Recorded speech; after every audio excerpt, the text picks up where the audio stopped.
আজকে যারা social media দেখছেন তাদেরকে আমি অসংখ্য ধন্যবাদ জানাই। কারণ গতকাল একটা ঘটনা ঘটেছে, আমরা সবাই সোশ্যাল মিডিয়ার মাধ্যমে দেখেছি যে একটা পারিবারিক টাকা পয়সা নিয়ে যে তারা ঝগড়া জাতি হয়েছে, এটাকে ত্রিপুরা মথার নামে বদনাম করতে চেয়েছে।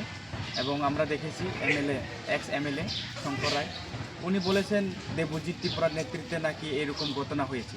তো আমি বলতে চাই, প্রথমে আপনি ইনকোয়ারি করুন, ওইখানে গ্রাউন্ড রিপোর্টে যান, গ্রাউন্ড রিপোর্টে গিয়ে কি হয়েছে ঘটনাটা প্রথমে যাচাই করুন। যাচাই করার পরে আপনি স্টেটমেন্ট দিন।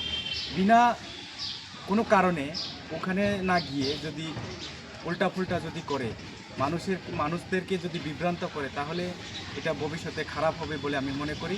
এবং সমস্ত মানুষ তারা দেখছে, এবং আমি বলতে চাই এটা কোনো পলিটিক্যাল না, তাদের পারিবারিক ঘটনা। এবং আমরা বলতে চাই শঙ্কর রায়ের আজকে পায়ের তলার মাটির নিচে আর জায়গা নেই।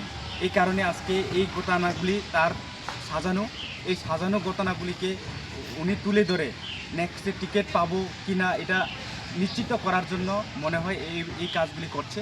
আমি যার কারণে বলতে চাই আপনাদেরকে, আপনাদের সোশ্যাল মাধ্যমে এরকম নোংরামি রাজনীতি না করলে ভালো হয়। কারণ আমরা চাই শান্তি, এবং এই ইলেকশনটা যাতে আমরা শান্তিভাবে আমরা করতে পারি। ইলেকশন আসবে যাবে, কিন্তু মানুষের মধ্যে এই রকম ক্ষোভ যাতে না থাকে।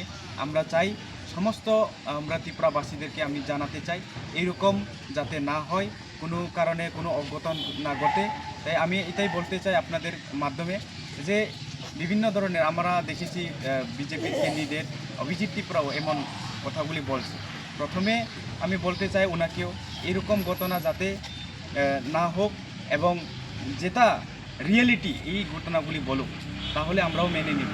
কিন্তু মিথ্যা যাতে অপপ্রচার করে আমাদের মানুষদেরকে বিভ্রান্ত না করে, এটাই আমি তাদের কাছে রিকোয়েস্ট থাকবে।